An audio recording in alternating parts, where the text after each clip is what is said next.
Module 1. Social Emotional Learning. Social and emotional learning is an increasing need for the design of the ideal curricula for students, thinking about their professional and personal growth. In this module, we introduce the theory, core concepts, and how CEL came to be, different theories on how to apply CEL, and some of the keys to develop social emotional learning in educational centers mostly.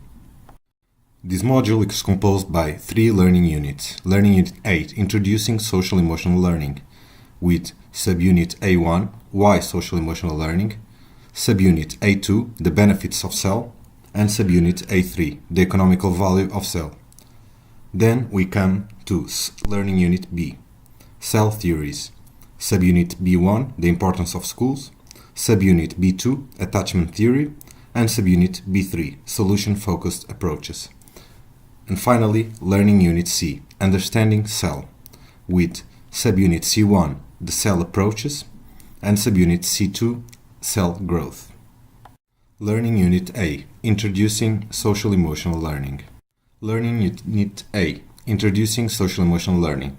The objectives: to understand what is CEL, the benefits for the organization, and the economical value of CEL for the society. Knowledge: increase the level of understanding of what CEL can give to an organization. Skills: gain argumentation when defending a CEL program. Subunit A1. Why social emotional learning? Social emotional learning is a process of acquiring social and emotional knowledge, understanding and developing skills essential for learning, emotional health and well-being, effectiveness and success in the workplace and in life. Effective CEL improves students' academic achievement and attainment, attendance, engagement and motivation, behavior, we reduce bullying, violence and crime, mental health, we reduce stress, anxiety and depression, and health, we reduce teenage pregnancies and drug abuse.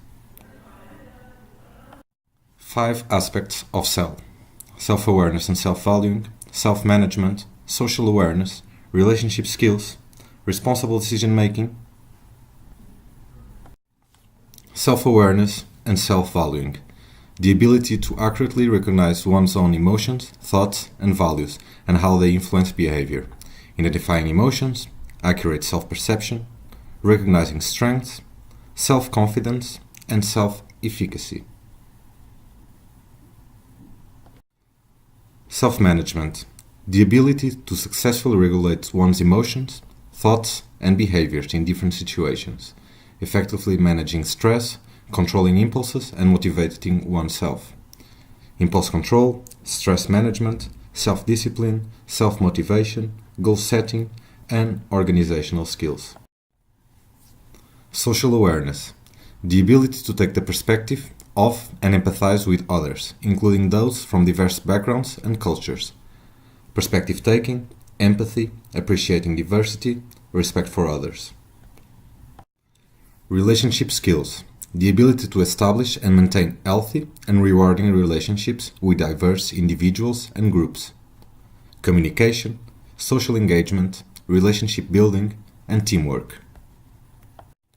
Responsible decision making, the ability to make constructive choices about personal behavior and social interactions based on ethical standards, safety concerns, and social norms, identifying problems, analyzing situations, solving problems, evaluating, reflecting, and ethical responsibility. Subunit A2. The benefits of CEL. CEL needs to be learned, mostly through observation, experience, and direct guidance.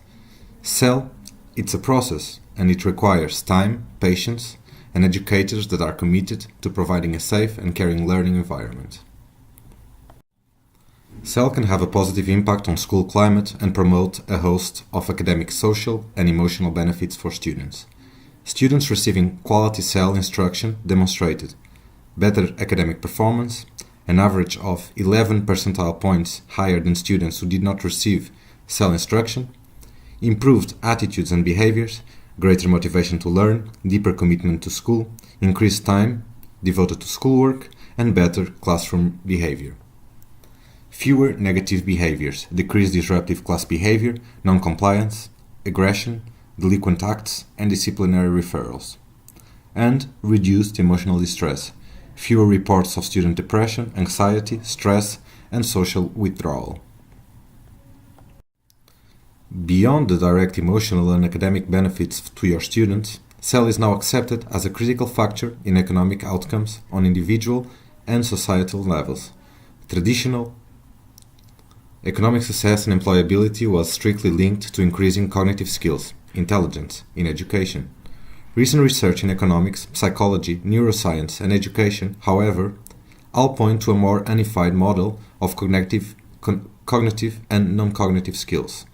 In other words, increasing social-emotional skills through effective CEL programming in schools will have a direct effect on graduates' employability and earnings, as well as the overall economic strength of countries embracing policies that support effective CEL programming and reform. Research on CEL says the approach can be effective for kids in urban, suburban, or rural schools, regardless of their academic standing. CEL empowers students to become more engaged citizens.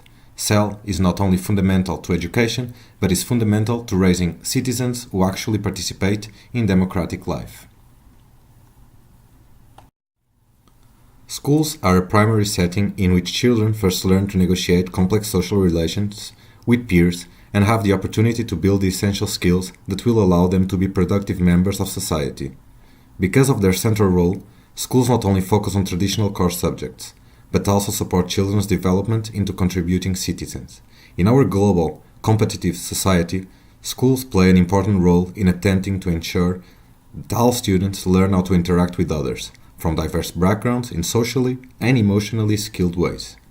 Practice healthy behaviors and behave responsibly and respectfully. Greenberg et al. 2003.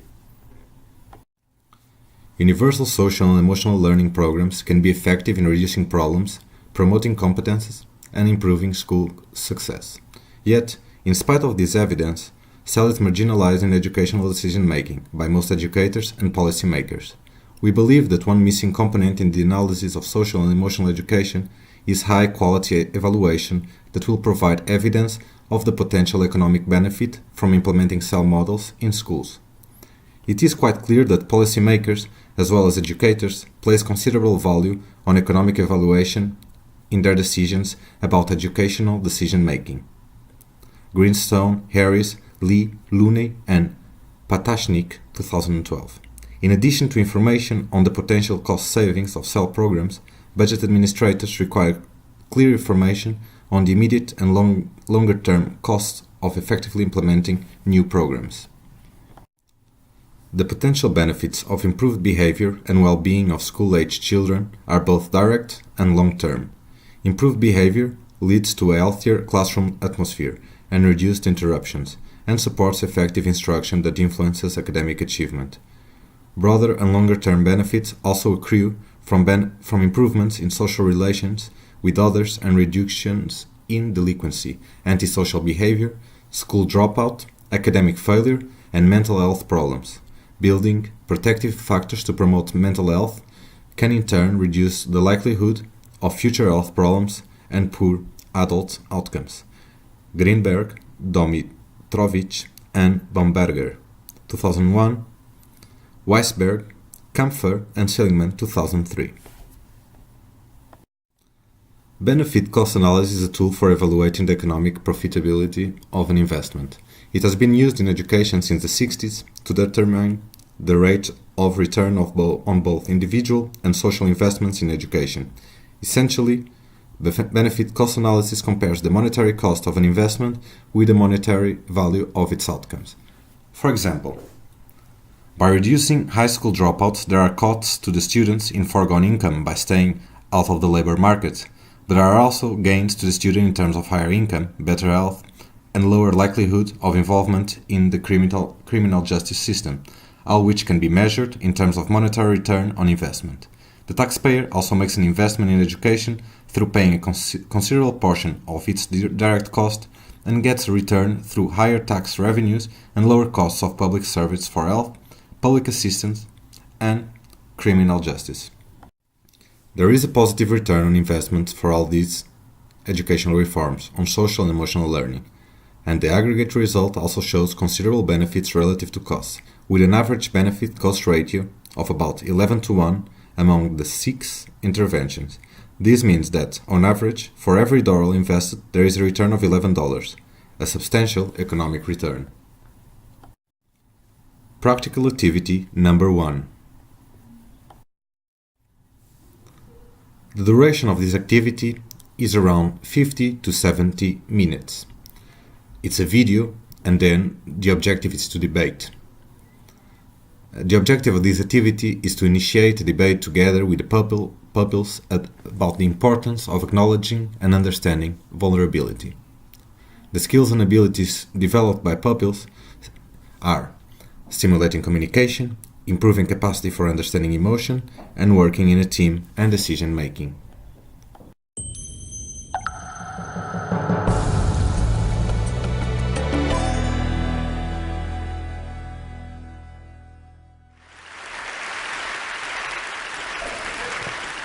So I'll start with this. A couple of years ago, an event planner called me because I was going to do a speaking event, and she called and she said, "I'm really struggling with how to write about you on the little flyer." And I thought, well, what's the struggle? And she said, "Well, I saw you speak, and I'm going to call you a researcher, I think, but I'm afraid if I call you a researcher, no one will come because they'll think you're boring and irrelevant." And I was like, okay. And she said, but the thing I liked about your talk is, you're a storyteller, so I think what I'll do is just call you a storyteller.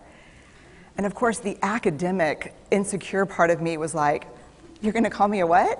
And she said, "I'm going to call you a storyteller." And I was like, "Oh, why not Magic Pixie?" I was like, let me think about this for a second. And so I tried to call deep on my courage, and I thought, I am a storyteller. I'm a qualitative researcher. I collect stories. That's what I do. And maybe stories are just data with a soul, and maybe I'm just a storyteller. So I said, "You know what? Why don't you just say I'm a researcher storyteller?" And she went, "There's no such thing." So I'm a researcher storyteller. And I'm going to talk to you today. We're talking about expanding perception. And so I want to talk to you and tell some stories about a piece of my research that fundamentally expanded my perception and really actually changed the way that I live and love and work and parent. And this is where my story starts. When I was a young researcher, doctoral student, my first year I had a research professor who said to us, "Here's the thing. If you cannot measure it, it does not exist." And I thought he was just sweet-talking me. I was like, "Really?" And he's like, "Absolutely." So you have to understand that I have a bachelor's in social work, a master's in social work, and I was getting my PhD in social work. So my entire academic career was surrounded by people who kind of believed in the life's messy, love it, and I'm more the life's messy, clean it up, organize it, and put it into a bento box. And so to think that I had found my way, to found a career that takes me, really one of the big sayings in social work is lean into the discomfort of the work. And I'm like, knock discomfort upside the head and move it over and get all A's. That was my mantra. So I was very excited about this. And so I thought, you know what? This is the career for me because I am interested in some messy topics, but I want to be able to make them not messy. I want to understand them. I want to hack into these things I know are important and lay the code out for everyone to see. So where I started was with connection, because by the time you're a social worker for 10 years, what you realize is that connection is why we're here. It's what gives purpose and meaning to our lives. This is what it's all about. It doesn't matter whether you talk to people who work in social justice and mental health and abuse and neglect. What we know is that connection, the ability to feel connected, is neurobiologically, that's how we're wired. It's why we're here. So I thought, you know what? I'm going to start with connection. Well, you know that situation where you get an evaluation from your boss and she tells you 37 things that you do really awesome and one thing that you can't, an opportunity for growth. And all you can think about is that opportunity for growth, right? Well, apparently this is the way my work went as well, because when you ask people about love, they tell you about heartbreak. When you ask people about belonging, they'll tell you their most excruciating experiences of being excluded. And when you ask people about connection, the stories they told me were about disconnection. So very quickly, really about 6 weeks into this research, I ran into this unnamed thing that absolutely unraveled connection in a way that I didn't understand or had never seen.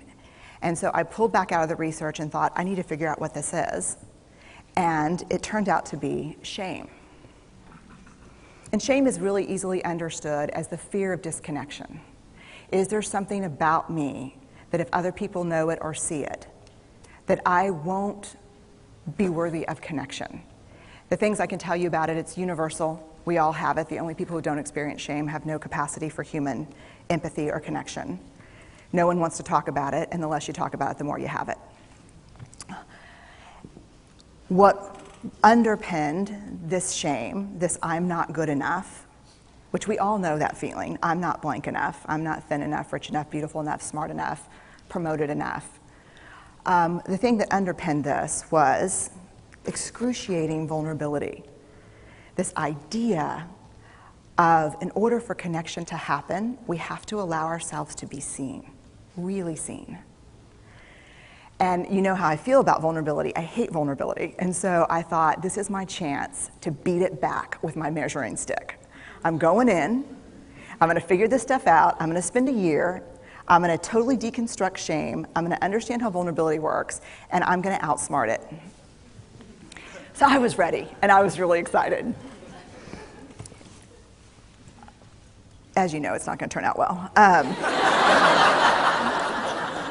You know this. So I could tell you a lot about shame, but I'd have to borrow everyone else's time. But here's what I can tell you that it boils down to. And this may be one of the most important things that I've ever learned in the decade of doing this research. My 1 year has turned into 6 years, thousands of stories, hundreds of long interviews, focus groups. At one point, people were sending me journal pages and sending me their stories, thousands of pieces of data. And 6 years. And I kind of got a handle on it. I kind of understood this is what shame is, this is how it works. I wrote a book, I published a theory, but something was not okay. And what it was is that if I roughly took the people I interviewed and divided them into people who really have a sense of worthiness, that's what this comes down to, a sense of worthiness. They have a strong sense of love and belonging. And folks who struggle for it, and folks who are always wondering if they're good enough. There was only one variable that separated the people who have a strong sense of love and belonging and the people who really struggle for it, and that was the people who have a strong sense of love and belonging believe they're worthy of love and belonging. That's it. They believe they're worthy. And to me, the hard part of the one thing that keeps us out of connection is our fear that we're not worthy of connection, was something that personally and professionally I felt like I needed to understand better. So what I did is I took all of the interviews where I saw worthiness, where I saw people living that way, and just looked at those. What do these people have in common? And I have a slight office supply addiction, but that's another talk. So I had a manila notebook, a manila folder, and I had a Sharpie, and I was like, what am I going to call this research? And the first words that came to my mind were wholehearted. These are kind of wholehearted people living from this deep sense of worthiness. So I wrote at the top of the manila folder, and I started looking at the data. In fact, I did it first in this in a 4-day, very intensive data analysis where I went back, pulled these interviews, pulled the stories, pulled the incidents. What's the theme? What's the pattern? My husband left town with the kids because I always go into this kind of Jackson Pollock crazy thing where I'm just like writing and going and kind of just in my researcher mode. And so here's what I found. What they had in common was a sense of courage. And I want to separate courage and bravery for you for a minute. Courage, the original definition of courage, when it first came into the English language, it's from the Latin word cur, meaning heart, and the original definition was to tell the story of who you are with your whole heart. And so these folks had, very simply, the courage to be imperfect. They had the compassion to be kind to themselves first and then to others, because as it turns out, we can't practice compassion with other people if we can't treat ourselves kindly. And the last was they had connection, and this was the hard part, as a result of authenticity. They were willing to let go of who they thought they should be in order to be who they were, which is, you have to absolutely do that for connection. The other thing that they had in common was this. They fully embraced vulnerability. They believed that what made them vulnerable made them beautiful. They didn't talk about vulnerability being comfortable, nor did they really talk about it being excruciating, as I had heard earlier in the shame interviewing. They just talked about it being necessary. They talked about the willingness to say, I love you first. The willingness to do something where there are no guarantees. The willingness to breathe through waiting for the doctor to call after your mammogram. The willing to invest in a relationship that may or may not work out. They thought this was fundamental. I personally thought it was betrayal.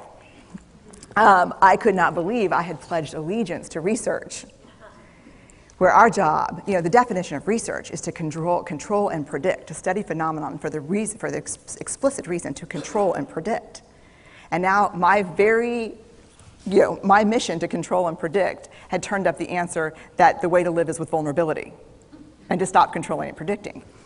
This led to a little breakdown, which actually looked more like this. And it did. It led to I call it a breakdown, my therapist calls it a spiritual awakening. Spiritual awakening sounds better than breakdown, but I assure you it was a breakdown. And I had to put my data away and go find a therapist. Let me tell you something. You know who you are when you call your friends and say, I think I need to see somebody. Do you have any recommendations? Because about 5 of my friends are like, woo, I wouldn't want to be your therapist. And I was like, what does that mean? And they're like, I'm just saying, don't bring your measuring stick. Okay. So I found a therapist. My first meeting with her, Diana, I brought in my list of the way the wholehearted live. And I sat down, and she said, how are you? And I said, I'm great, I'm okay. And she said, what's going on? And I said, and this is a therapist who sees therapists, because we have to go to those because their BS meters are good. And so I said, here's the thing, I'm struggling. And she said, what's the struggle? And I said, well, I have a vulnerability issue, and I know that vulnerability is kind of the core of shame and fear and our struggle for worthiness, but it appears that it's also the birthplace of joy, of creativity, of belonging, of love, and I think I have a problem, and I need some help. And I said, but here's the thing, no family stuff, no childhood shit, I just need some strategies.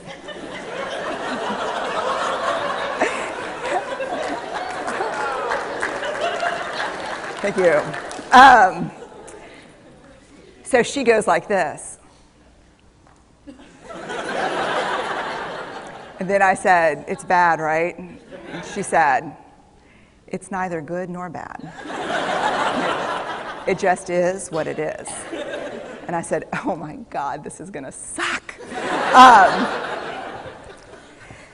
And it did, and it didn't. And it took about a year. And you know how there are people that, like, when they realize that vulnerability and tenderness are important, that they kind of surrender and walk into it? A, that's not me, and B, I don't even hang out with people like that. For me, it was a year-long street fight. It was a slugfest. Vulnerability pushed, I pushed back. I lost the fight, but probably won my life back. And so then I went back into the research and spent the next couple of years really trying to understand what they, the wholehearted, what the choices they were making, and what are we doing with vulnerability? Why do we struggle with it so much? Am I alone in struggling with vulnerability? No. So this is what I learned. We numb vulnerability. When we're waiting for the call, it was funny, I sent something out on Twitter and on Facebook that says, how would you define vulnerability? What makes you feel vulnerable? And within an hour and a half, I had 150 responses. Because I wanted to know, what's out there. Having to ask my husband for help because I'm sick and we're newly married. Initiating sex with my husband. Initiating sex with my wife. Being turned down, asking someone out. Waiting for the doctor to call back, getting laid off, laying off people. This is the world we live in. We live in a vulnerable world. And one of the ways we deal with it is we numb vulnerability. And I think there's evidence, and it's not the only reason this evidence exists, but I think that it's a huge cause. We are the most in debt, obese, addicted, and medicated adult cohort in U.S. history. The problem is, and I learned this from the research, that you cannot selectively numb emotion. You can't say, here's the bad stuff. Here's vulnerability, here's grief, here's shame, here's fear, here's disappointment. I don't want to feel these. I'm going to have a couple of beers and a banana nut muffin. I don't want to feel these. And I know that's knowing laughter. I hack into your lives for a living. I know that's, God. You can't numb those hard feelings without numbing the other affects or emotions. You cannot selectively numb. So when we numb those, we numb joy. We numb gratitude. We numb happiness. And then we are miserable, and we are looking for purpose and meaning. And then we feel vulnerable, so then we have a couple of beers and a banana nut muffin. And it becomes this dangerous cycle. One of the things that I think that we need to think about is why and how we numb. And it doesn't just have to be addiction. The other thing we do is we make everything that's uncertain, certain. Religion has gone from a belief in faith and mystery to certainty. I'm right, you're wrong, shut up. That's it. Just certain. The more afraid we are, the more vulnerable we are, the more afraid we are. This is what politics looks like today. There's no discourse anymore. There's no conversation. There's just blame. You know how blame is described in the research? A way to discharge pain and discomfort.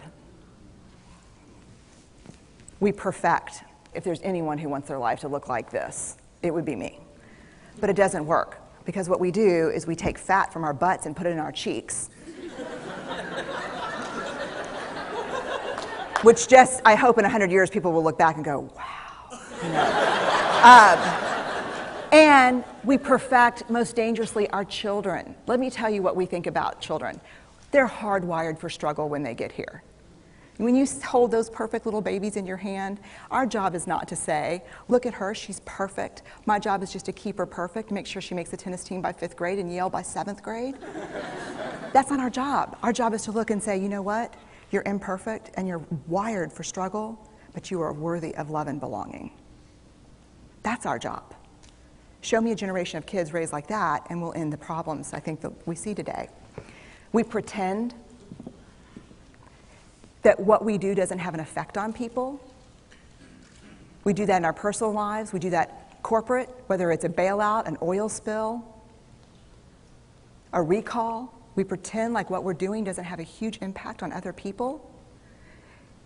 I would say to companies, this is not our first rodeo, people. We just need you to be authentic and real and say, We're sorry. We'll fix it. But there's another way, and I'll leave you with this. This is what I have found. To let ourselves be seen. Deeply seen. Vulnerably seen. To love with our whole hearts, even though there's no guarantee. And that's really hard, and I can tell you as a parent, that's excruciatingly difficult. To practice gratitude and joy in those moments of kind of terror when we're wondering, can I love you this much? Can I believe in this passionately? Can I be this fierce about this? Just to be able to stop and instead of catastrophizing what might happen, to say, I'm just so grateful. Because to feel this vulnerable means I'm alive. And the last, which I think is probably the most important, is to believe that we're enough. Because when we work from a place, I believe, that says, I'm enough, then we stop screaming and start listening. We're kinder and gentler to the people around us, and we're kinder and gentler to ourselves. That's all I have. Thank you.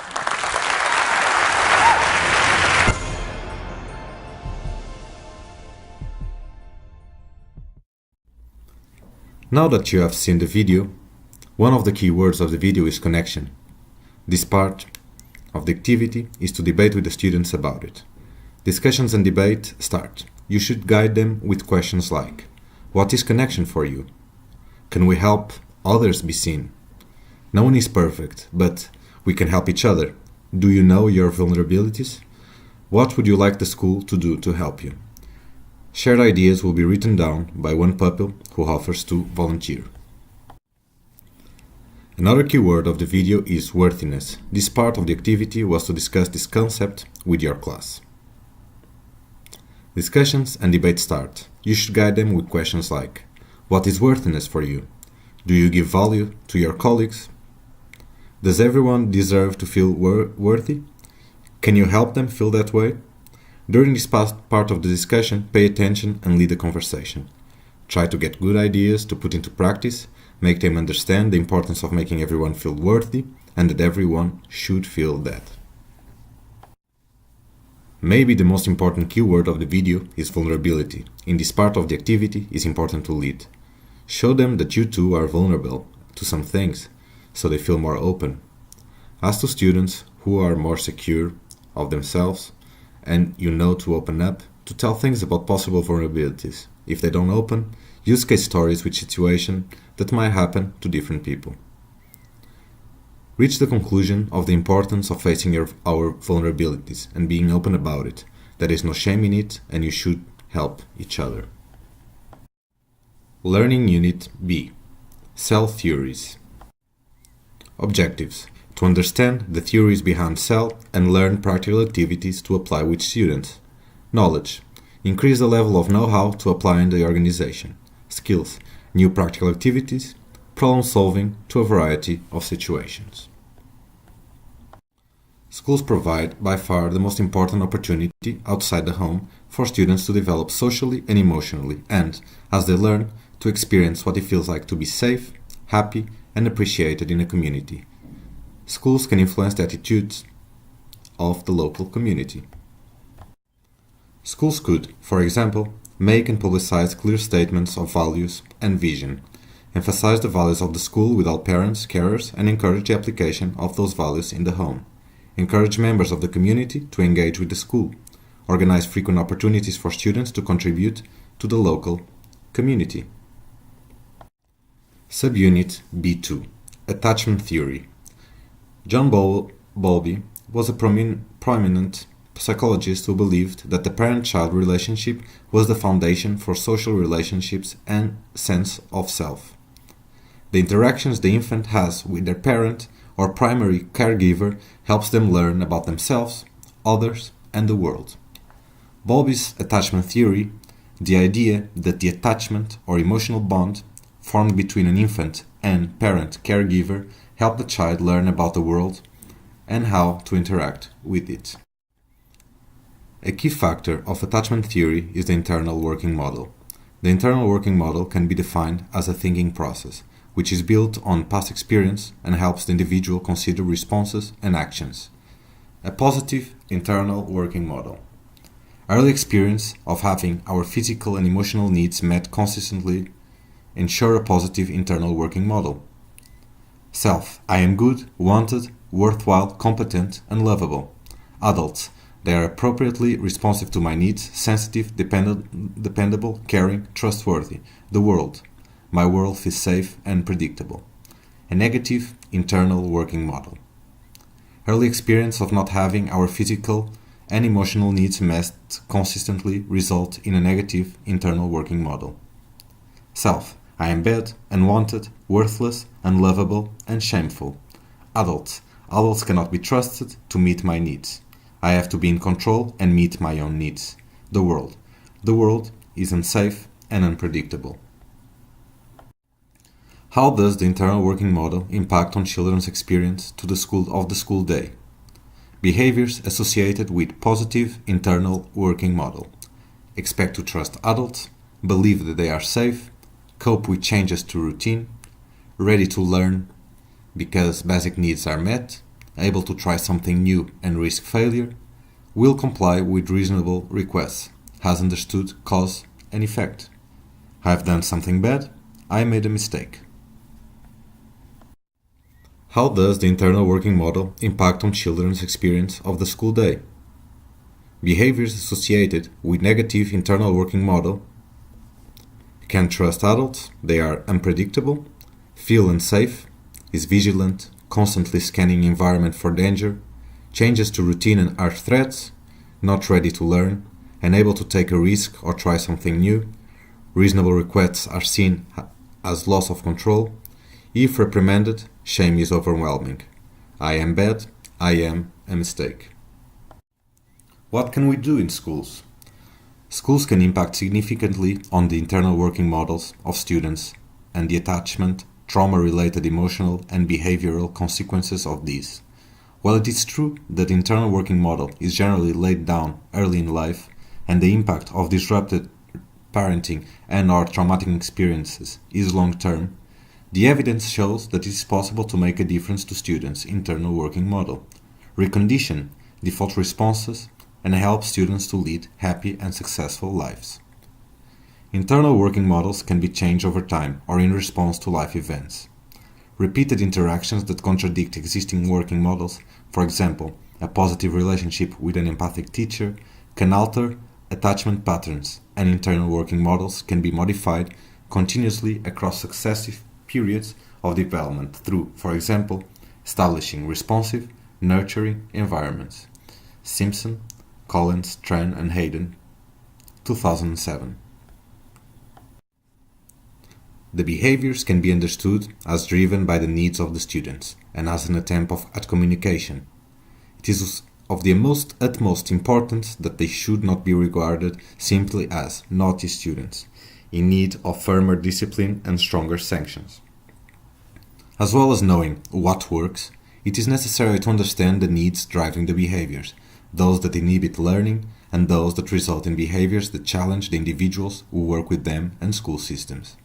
To help students with negative internal working behavior, there are initiatives schools can take to try to adjust this behavior and offer these students a helping hand.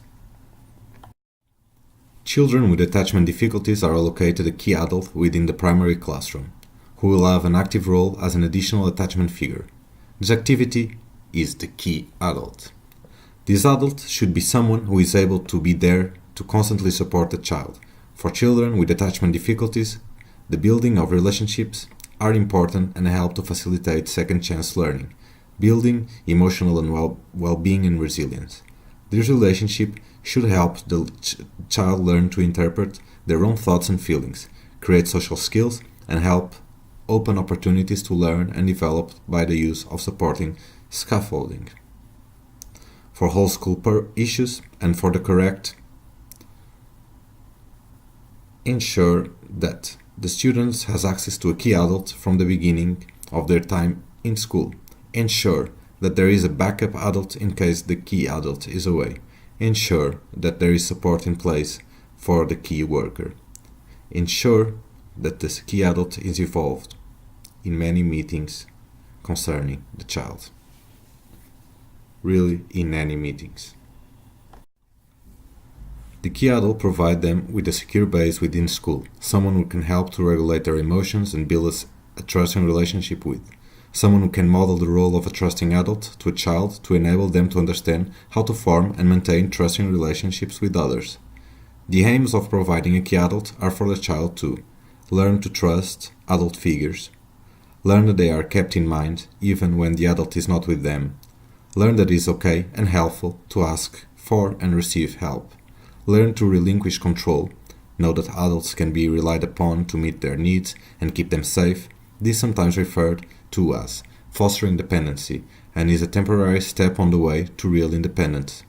Learn to contain and regulate their emotional state and develop and improve self-concept. Tasks and roles of the key adult: getting to know and understand the child, being available for check-ins and ad hoc support, providing a safe base for the child, showing a non-anxious presence, enabling the child to experience being kept in mind, interpreting the world of school for the child through scaffolding and commentary, helping the child to practice new skills, in particular asking for help, model constancy, demonstrating that adults can be reliable and predictable, managing times of anxiety when there is a supply teacher, being involved in planning meetings concerning the child, liaising with parents and carers, supporting with differentiated learning experiences, working with a child during and following a behavioral incident. Here you have some useful tools and techniques for the key adult activity. Wondering aloud. I wonder if it feels a bit scary too. The big ask. I know it's a big thing to ask. Let's see if we can. Transitional object, giving the child something of yours to look after until you next see them, a note, an object from home. Structured choices, red or blue pen, here or by the computer. Commentary, I can see you're getting a little anxious because Mr. X is doing that to make sure everyone is safe.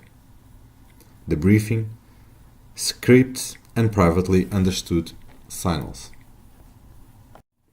And remember, do not get put off if the student will not engage at the outset. Keep trying by being friendly and accepting.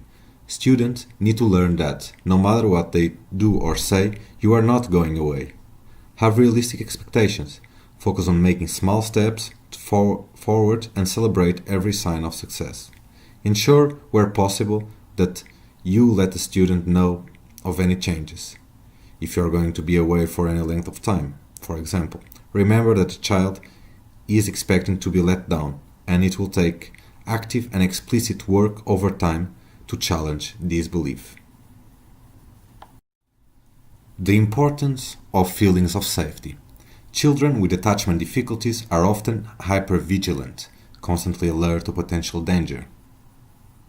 They are hardwired in this way due to their early experiences, and like most children, they need additional support to feel safe and secure.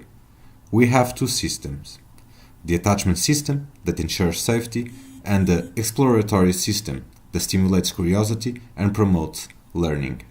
When one is switched on, the other is switched off. If a child doesn't feel safe, the attachment system will be switched on, and the exploratory system, necessary for learning, switched off, causing an inability to learn. Some ways to promote feelings of safety. Take steps to ensure that children with attachment difficulties feel safe through explicitly showing them security measures in the school. Comment on, for example, how the wearing of badges or making visitors sign a book when they arrive ensures that only safe adults can be in the building. Make frequent and regular reference to safety measures and the role of adults in keeping children safe. Ensure that the child can see what is going on in the classroom from where they are sitting. If you need to have them at the front, offer a side seat rather than one directly in the middle, where they can see very little of what others are doing. Understand that a child may need to be the last to sit down, and will find ways of occupying themselves until others are seated. Plan for this. When asking children to line up, be sensitive to the child's need to be able to see what others are doing. Make arrangements for detention, isolation that do not require the child to sit facing the wall, where she cannot see what is going on. Do not expect the child to function straight away in a new or strange environment, for example, with a supply teacher or in a new room. Allow them time to risk assess. Be aware of the stress that might be caused by an over-busy classroom. This may trigger anxiety as there is a sensory overload, making feelings of safety less easy to achieve. Be predictable, consistent, and repetitive.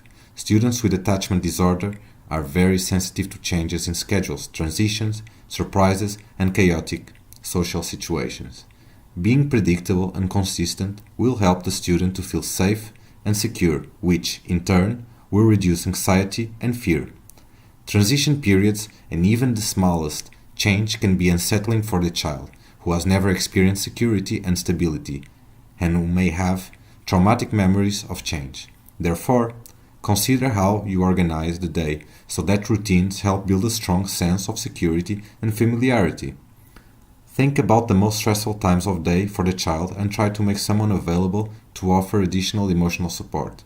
Using visual timetables and preparing children well in advance of any changes also can help. Create a safe place, calm corner for the child to use, if necessary. Building self-esteem. The self-esteem of children with attachment difficulties is damaged by their early experiences. As humans, we disbelieve evidence that does not confirm what we believe, and therefore praise can be problematic for children who believe that they are bad or useless. Shame is a normal process, useful for most children in helping them to realize that they have done something wrong and need to put it right. However, children with attachment difficulties already suffer toxic amounts of shame and respond differently and in very negative ways to intended or unintended shaming experiences. Some ways to build self-esteem and avoid shame. Offer tangible evidence of successes to counteract a negative self-concept. Make a book of successes. Reduce chances of failure by making sure goals are achievable. Praise in a way that suits the person, for example, low-key or non-verbal, or public and overplayed. Know the child. Ensure that your praise is specific and concrete so that it cannot be easily discounted. Avoid good girl or good boy, as these are direct contradiction to the self-concept and may trigger negative reactions. Praise the task, not the person. Great bit of writing or tidy desk. Praise effort rather than achievement. Acknowledge that the task may have been a big ask. Use the phrase good work or good choice for behavior. Use activities that allow the children to take turns at having control, such as follow my leader or Simon says. Self-efficacy, feeling a sense of power, is a central component of self-esteem. Model that it is okay to not know something or to get in a muddle. Comment on your own unsureness and the strategies used when you have got something wrong. Talk explicitly about the different parts of us, the sharing part and the angry part, and comment on which you or the child is using at the moment. A sense of belonging is also central to self-esteem, so use activities that include the child as part of the class, a valued member of the group. Be aware that you have made a mistake may be interpreted as you are a bad person. If this happens, make the difference explicit. Oh, I was talking about this bit of the sum, but your ears heard. I think you are stupid or I don't like you. Use I statements and always talk about the behavior, not the person. Avoid using words lying or manipulating and replace with these with con or trick. For example, you are trying to trick me into getting upset. Avoid exposing children using sarcasm or activating shame from previous experiences. They will respond with fear and panic, fight or flight. Subunit B3. Solution-focused approaches. The solution-focused approach was developed by Steve DeChazet and Insoo Kim Berg. The main principles of the approach are to support people in making a shift from being problem-focused to being solution-focused. This is achieved by holding a core set of beliefs when working with others. We don't need to fully understand the problem before we can find a solution.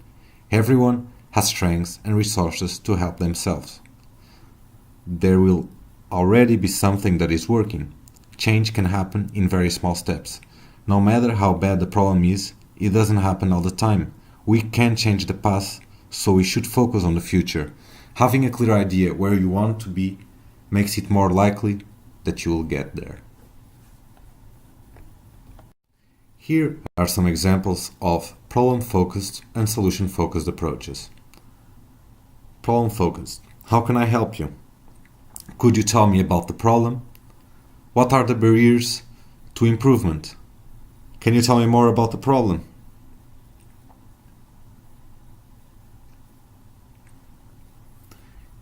Another ones might be, how big is the problem? What effects does it have on people? How can we understand the problem in the light of the past? Here are some solution-focused questions. How will you know that things are improving? What would you like to change? What will the future look like without the problem? What is the main issue on which you want to concentrate? Can we discover exceptions of the problem? How can we use your skills and qualities? Have we achieved enough to be satisfied? The miracle question. It's a goal-setting question that is useful when someone simply does not know what their preferred future would look like. By using it, people see perhaps for the first time what individuals need from each other. We set you an example so you can practice with anyone who needs. While you are sleeping in your bed tonight, a miracle happens and your problem disappears. Now, answer these questions. When you wake up tomorrow morning, what will be different? How will you know? What will be the first thing you notice? Who else will notice? How will you know that they have noticed? What might happen? What small signs have you already seen? This provides a lot of help. It catapults the individual from a problem-saturated context into a visionary context where she has a moment of freedom to step out of the problem and the story and into a story where they are more problem-free. Other solution-focused approaches might be goal setting, what do you want to do? A good day, how do you know if you're having a good day? Exception finding, tell me about the times when it doesn't happen. Building on strengths, when you faced this sort of problem in the past, how did you resolve it? Commitment, what would be good enough? Other perceptions, where would your friends say you are today? Managing, what are you doing to stop things getting worse? Practical activity number 2. The duration of this activity is around 50 to 70 minutes. It's a video with a debate activity after. The objective of the activity is to initiate a debate together with the pupils about the importance of acknowledging and understanding our emotions. The skills and abilities developed by pupils are stimulating communication, improving capacity for understanding emotion, work in team, and decision making.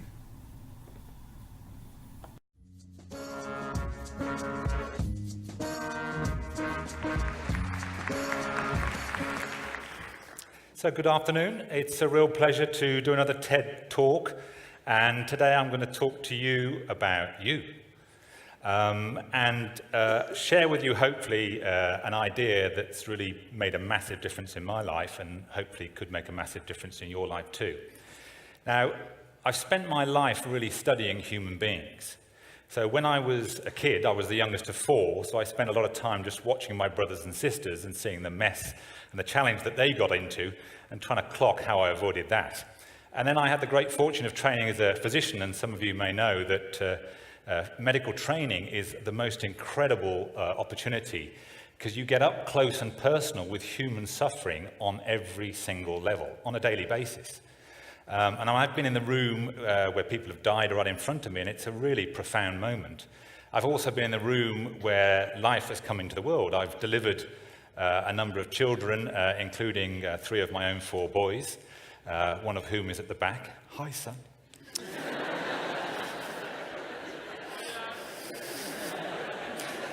So medical training, a fantastic experience. I became a researcher, initially an immunologist, and studied right down to the nano detail of how our white blood cells roll along the inside of our blood vessels and with really clever adhesion molecules stick and kind of squeeze out between the endothelial cells and fight infection, more recently as a neuroscientist.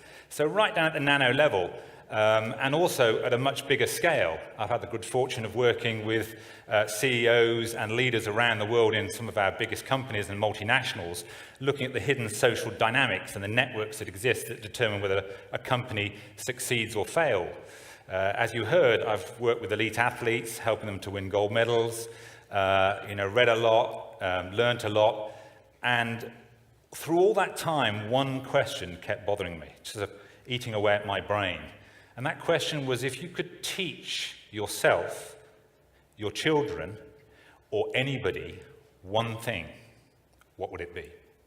What would that one thing be? You're only allowed to teach one thing. So of all the things I've learned and understood, and it's that I want to share with you today. What is that one thing? I can tell you it's not eat an apple. That's not what it is, okay? So we're going to talk about that, but before I want to return just to really the story of you. Now, I don't know whether you remember, but there was a time before you knew you existed. For some of you, that was probably last Friday night after a skinful. But as we all grow up, there's a moment in our life, and this is a really beautiful moment if you witness it, where you can see about 1 year old, it might happen a bit sooner, a bit later, but roughly about 1 year old, where a child realizes they exist as a physical entity. It's that moment where they look in the mirror and they kind of go, oh, that's me. And they move their hand, and that hand moves, and they realize that that's them. So they have a physical awareness, if you will. But they haven't yet developed an awareness of their own emotional self, which is why you get the terrible twos. So when a 2-year-old is hungry, the world is hungry, and why aren't we eating? So there's that kind of intensity, that egocentricity in a 2-year-old. And so that's why they kind of get pest of power. So in the supermarket, it's mum, dad, meat, food, meat, now, meat, food.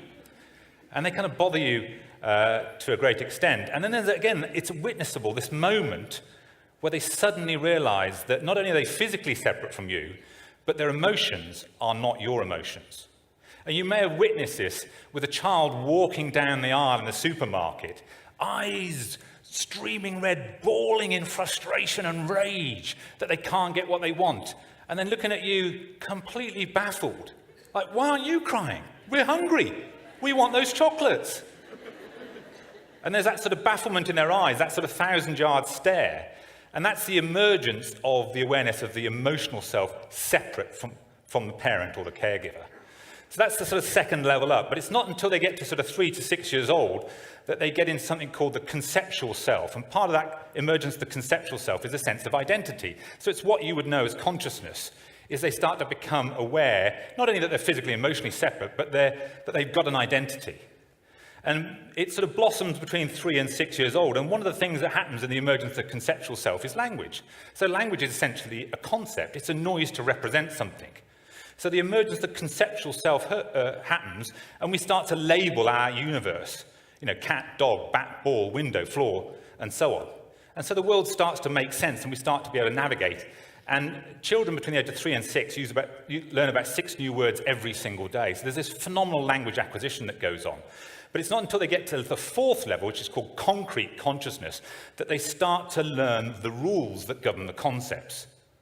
So that's when it all starts to make sense. Why is a dog and a cat a cat? Why is a mummy and a daddy? What's the rule?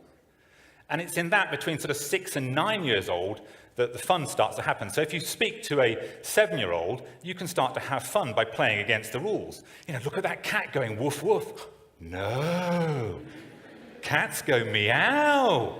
They don't go woof, woof.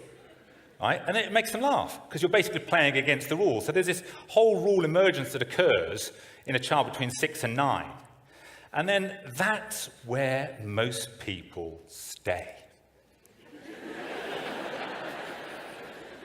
So most of the people you're going to meet in your life, 20, 30, 40, on the inside, 9. Right? See this in companies all the time. Toys out of the pram, behaving like children. It's very common. Now, there is an attempt, usually in the early teenage years, to get beyond that concrete self, to get beyond the rules, which is why you get teenage conflict. You'll see it, and parents try to suppress this like it's a bad thing. It's a developmental stage. You shouldn't be suppressing this stuff. They're testing the rules. So there's this battle ensues. You told me to be home at 10. I want to be home at 11. You told me to be honest. You're not being on it. And the whole kind of fight breaks out. And they have the whole turbulent teenage years. And now, regardless of who wins that battle, whether it's mum or dad or the child, it sort of bobbles along for a few years. Now, eventually, regardless of who wins the battle, they leave home. Hopefully.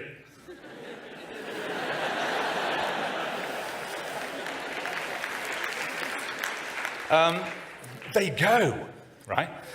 So regardless, but then a much bigger parent called society comes in and imposes its rules. So a lot of people go back into the concrete. They're not in the transversal anywhere, they're back in the concrete following a set of rules. So we start to believe that we've got to get a degree, we've got to get a job, we've got to get a relationship, we've got to get a car, we've got to get a house, and we've got to get all these things to be a good corporate citizen. So we start to follow the rules. And we enter a company and we start to work our way up the career ladder, following the rules. And so a lot of people you'll encounter are back in that concrete. Their life becomes stereotypical. And you'll see people talk about this. No, look, that's not how we do things at this company. You be the chief executive, I'll be the chief financial officer. That's how we do it around here. It's a set of rules that we're all following. And we're often not even aware of those rules. And that will often happen for the rest of your life. You don't even realize you're running the rules. And by the way, these are rules that weren't given to you with your permission, they were just imposed by parents or society. We're not even aware of it. If you're lucky, you have a crisis. At some point in your life, something terrible happens to get you to question the rules. Now remember, most people this never happens to, or if it does, it doesn't cause them to question. So that might be the loss of a loved one, the loss of a relationship, or something terrible happens, usually most commonly in midlife. And you enter the stage, what we call the disease of meaning, is it starts to occur to you that there's something wrong with the picture of your life. I've been following all these rules, and it hasn't delivered. I thought if I was a good corporate citizen, and I got a good job and a good house and paid tax and all of that stuff, I would be happy and blissful forever. And I'm not. That's the disease of meaning. And that is real pain. If that happens in a religious context, people call it purgatory. I mean, it literally is hell on earth. So people get into this state, and often they lash out, and they become unpleasant and negative and so on, because they're basically in pain. Now, there are two strategies to that pain. First strategy, much loved by students, anesthetic. Because if I can blot out the meaning of life, that kind of existential question, if I'm wasted on a Friday night, I don't have to think about that question about what's the meaning of all this. It just goes away as a question. So then some people do this every night. Some people do it every weekend, getting wasted, either through alcohol and drugs. But the problem is, when the hangover wears off, the question returns. It's still there. And you can't answer it. So if you're smart, you realize anesthetics won't help you. So you get into the second strategy, which is distraction. There are lots of different types of distraction. Now that distraction can simply, you become a gym bunny, right? Let's pump some iron. Because while I'm feeling the burn, I don't have to think about the question. So I become the body beautiful, right? Stuck at the gym the whole time. Getting the kick on the endorphins and so on. But you realize that actually when you get away from the gym, the question's there again. So the gym doesn't solve it. So you might use a very common strategy, sex, right? Because while I'm engaged in the intimacy of the sexual union, I don't have to think about the question because I'm too busy doing this. But you may have noticed that when the act is over, that bloody question comes back again, right? So some people go even more nuts. I'll have sex with 2 people, then a whole crowd, desperately trying to get away from this question that's bothering them, the meaning of their life. So if sex doesn't work, and it doesn't, ultimately, then you'll get into materialism. Shoes. I'll go and buy some shoes, right? Or a car, or a house, or a yacht. So we get into materialism, or some people that we see very common in industry, workaholism. They become work addicted. Because while I'm working that hard and having to do stuff, I don't have to think about the question. Now, none of that solves the problem. Because we mistakenly believe that the problem is out there and the solution is out there, whereas the real problem is in here. You cannot solve your sense of emptiness or your unrest with an external solution outside of yourself. So stop looking out there, you have to look in here. And particularly to look at your own emotional experience. Now, most people go through their life completely unaware of emotions, particularly us fellas, right? Somebody mentions the word emotions, we run for the hills. Okay? Now, emotions are just energy in motion. They're composite biological signals. The signals made up of all the pounding heart rate, the sweaty palms, the tension in the muscles, or whatever is going on biologically. It's stereotypical energetic patterns. Energy in motion. They are emotions. Now, we all have emotions every single second of every single day, even us fellas. Feelings, however, are something entirely different. Feelings are the awareness in our mind of the energy. So the energy is always there, but we don't necessarily feel it, and that's where we're stuck, is we haven't really learned to understand our own emotional life. So we go through our life believing how we're feeling on a moment-by-moment basis is down to somebody else. So we'll actually say this, you annoyed me, you made me unhappy, you did it to me. And we point the finger at other people, believing other people are the cause of our own unhappiness. So newsflash, nobody is doing it to you. Nobody's making you feel these things. I mean, what do you think that happens when you get frustrated with somebody else? Do they come up to you and inject you with frustration, with the chemicals of frustration? Did they create the electrical signals of frustration, the pressure waves, the sound waves, and so? No. You did that. You created that inside yourself in response to their poor behavior. So, if you can accept that you're doing it, it's not them, it's you. Now, that simple truth takes you from what we call the victim position, and it crosses the threshold to ownership. That's the most important transition you'll ever make in your life.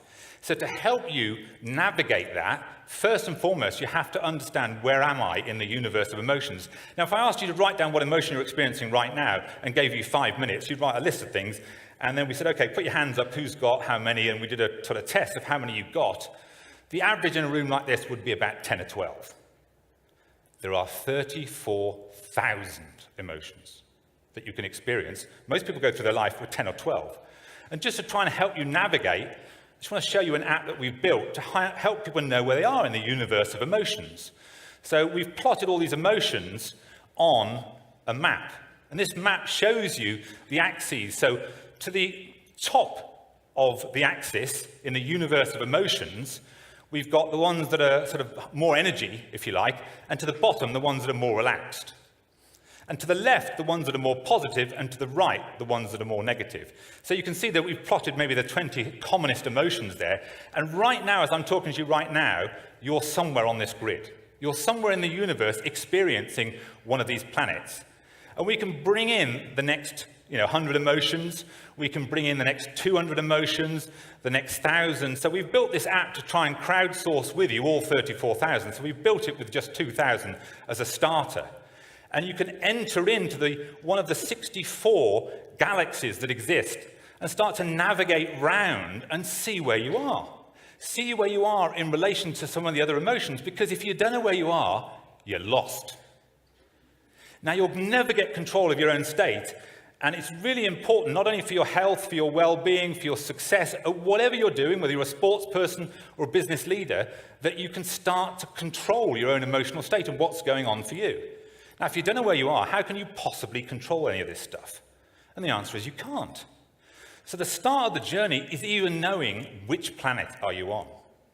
And this is designed to help you. And you can see in the top corner there, it shows you roughly where you are in the universe at any point in time.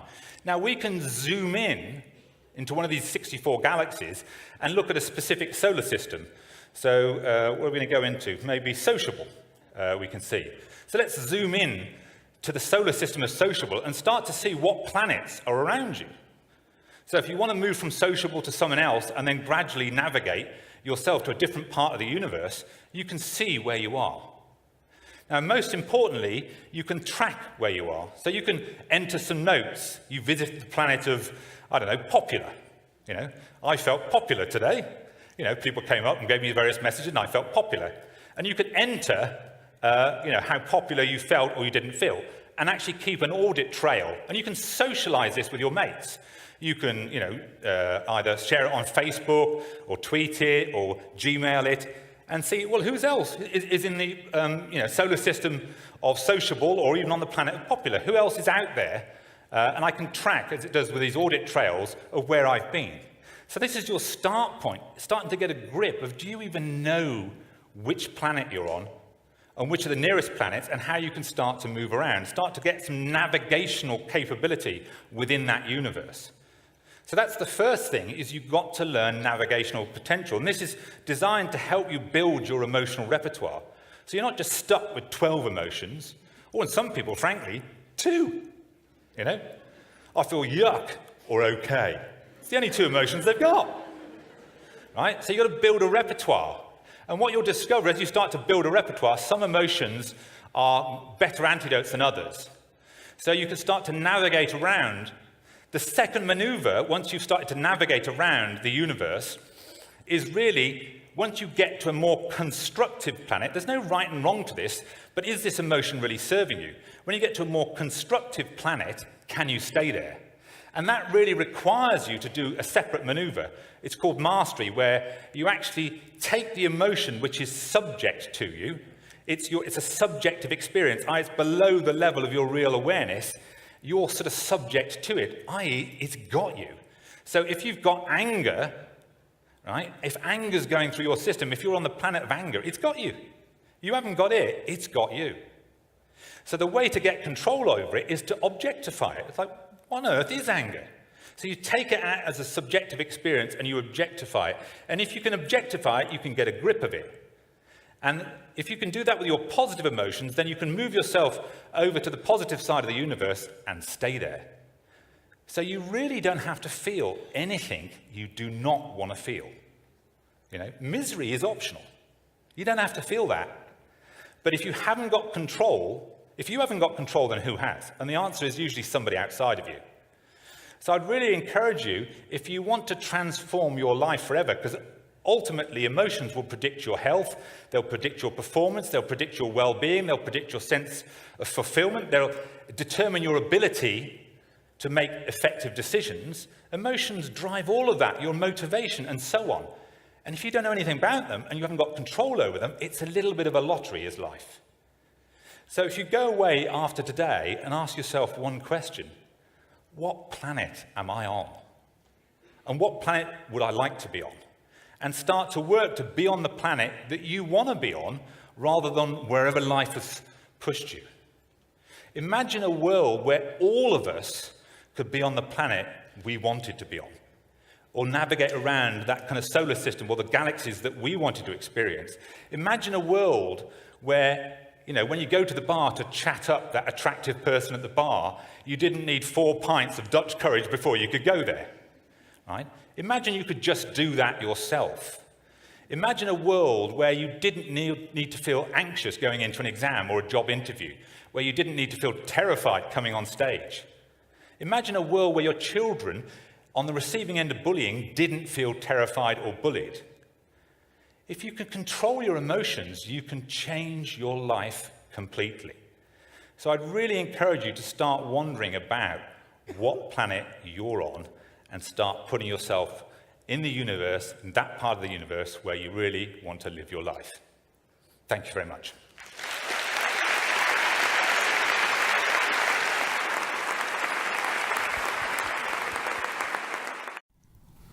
One of the keywords of the video is the meaning. This part of the activity is to debate with students about it. Discussions and debates start. You should guide them with questions like, do you understand the importance of understanding what you feel? No one is perfect, but we can help each other. Can you understand what others might be feeling? Use case stories that apply to your organization. What would you like the school to do to help you? Shared ideas will be written down by one pupil who offers to volunteer. Another keyword of the video is ownership. This part of the activity is to discuss this concept with your class. Discussions and debates start. You should guide them with questions like, what is ownership for you? Do you give value to what your colleagues might be feeling? During this part of the discussion, pay attention and lead the conversation. Try to get good ideas to put into practice. Make them understand the importance of making everyone feel that they are the main responsibles for their happiness and that everyone should feel that. Maybe the most important keyword of the video is emotion. In this part of the activity, it is important to lead. Show them that you too have to handle many emotions and you have to learn how to manage them, not repress them. Ask to students who are more secure of themselves and you know to open up, to tell things about possible situations where they couldn't manage how they feel. And how with different approach everything change. It is a difficult question. If they don't open, use case stories with situations that might happen to different people, relatable to your students. Reach the conclusion of the importance of knowing our emotions and knowing how to canalize them. Learning Unit C. Understanding Social Emotional Learning. The objectives of this learning unit are to understand how self-growth can happen and the factors involved to be a success in your organization. Knowledge, theoretical knowledge to apply to make a cell program a success. And skills, argumentation and problem solving. Effective cell approaches often incorporate 4 elements represented by the acronym SAFE: sequenced, connected and coordinated activities to foster skills development. Active forms of learning to help students master new skills and attitudes. Focused, a component that emphasizes developing personal and social skills. Explicit, targeting specific social and emotional skills. Ideally, schools will use safe approaches to support the social and emotional development of their students. For example, children can be taught through modeling and coaching to recognize how they feel or how someone else might be feeling. Prompting the use of a conflict resolution skill and using dialoguing to guide students through the steps can be an effective approach to helping them apply a skill in a new situation. Through class meetings, students can practice group decision-making and setting classroom rules. Students can learn cooperation and teamwork through participation in team sports and games. Students can deepen their understanding of a current or historical event by analyzing it through a set of questions based on a problem-solving model. Cross-age mentoring, in which a younger student is paired with an older one, can be effective in building self-confidence, a sense of belonging, and enhancing academic skills. Having one member of a pair describe a situation to his partner and having the partner repeat what he or she heard is an effective tool in teaching reflective listening. A whole school approach to CEL means that all the adults in the building, not just teachers and principals, but lunchroom monitors, bus drivers, librarians, and specialists have to be invested and on the same page with CEL. In their own interactions, as well as in their work with students, adults should model the type of behavior they want their students to exhibit. So while regular professional development can teach adults the nuts and bolts of integrating CEL into the school day, one more step is crucial to a successful program: ensuring that adults develop their own social-emotional capacities. Our approach has shifted towards supporting the adults' own social-emotional needs and addressing the stressors they may be experiencing as professionals in education. Supporting adults means offering tailored CEL strategies, but it also means creating opportunities for school staff to listen, problem-solve collaboratively, and reflect and plan. It means proactively considering the social-emotional needs of all staff. CEL programs that make a lasting impact take a whole school approach involving every student and every adult in every part of the building. They all offer all staff trainings and the use of school-wide strategies, and they proactively consider the CEL needs of staff with support from administrators and school leaders.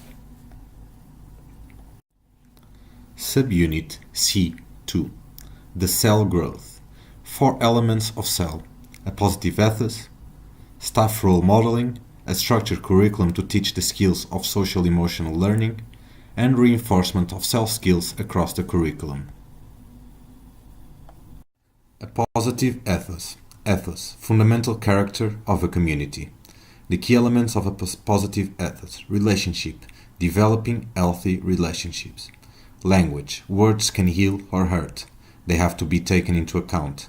Environment, physically attractive and safe. Socially, places to be seated, to talk, to be. Emotional, valuing work and attitude. Celebrating diversity. Key elements of staff role modeling. Staff and emotional health and well-being. Staff cannot be role models unless their own emotional health and well-being is attended to and their own social and emotional skills are developed. Children copy adult behavior. The way children are treated and the examples they are set by their peers and by adults are almost certainly the strongest influence on how they will treat others and their environment and develop respect for themselves. What we might teach students: don't let your anger control you, know your triggers, things that start your angry feelings, recognize the signs that you are getting angry, calm yourself down, don't escalate the situation by raising your voice, standing too close, using aggressive body language, interrupting, refusing to listen. These are just some examples. If you are not modeling what you teach, you are teaching something else. Key elements of a structured curriculum to teach the skills of social-emotional learning. Equality, systematic learning for all children. A structure and progressive framework. Class-based quality teaching to all children. Clear learning outcomes. Unstructured, experiential and active curriculum work. Key elements of a successful reinforcement of self-skills across the curriculum. Opportunities for reinforcement. Assemblies introducing ideas to the whole school, across the curriculum in all lessons. Posters and displays around the school. Break times, after-school times and family activities to send home. Practical activity number 3. Duration 60 minutes. Type debate plus individual activity plus group activity. Objective: to understand our values and the values of those surrounding us. Skills and abilities developed by pupils. Stimulate communication, improve capacity for understanding emotion, work in a team and decision making. First, you hand a handout that you can find on the web. In the handout, it tells each student to choose 10 values from the following list.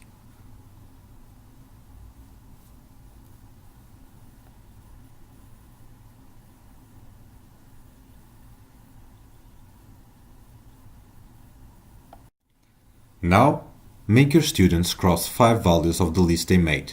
The values they feel are less important for them, of course. What do they mean exactly? Start the debate right now. What you're expecting from yourself, even in bad times. How would your life be different if those values were prominent and practiced? Does the vision of your school organization reflect your values? Does the vision of your friends reflect those values? Make them think about the people that is surrounding them and how they really want to be. Adapt these questions if you feel your students may be too young to answer them. Divide your class in groups of 4. Discuss about the values you chose and agree on 5 values for your group. What do they mean exactly? What are you expecting from yourself, even in bad times? What are you expecting from your group? How would life be different if those values were prominent in practice? Does the vision of your school organization reflect your values? These questions are repeated from the first time, but the answer is completely different because they had to agree between a group, they had to compromise. And in the end, they increased the cohesion between the group, or at least got to know each other a bit better. Thank you very much for the attention. Please go to our website and to the assessment tool. Do the test to see if you learned and you understood well this module. Have a great day.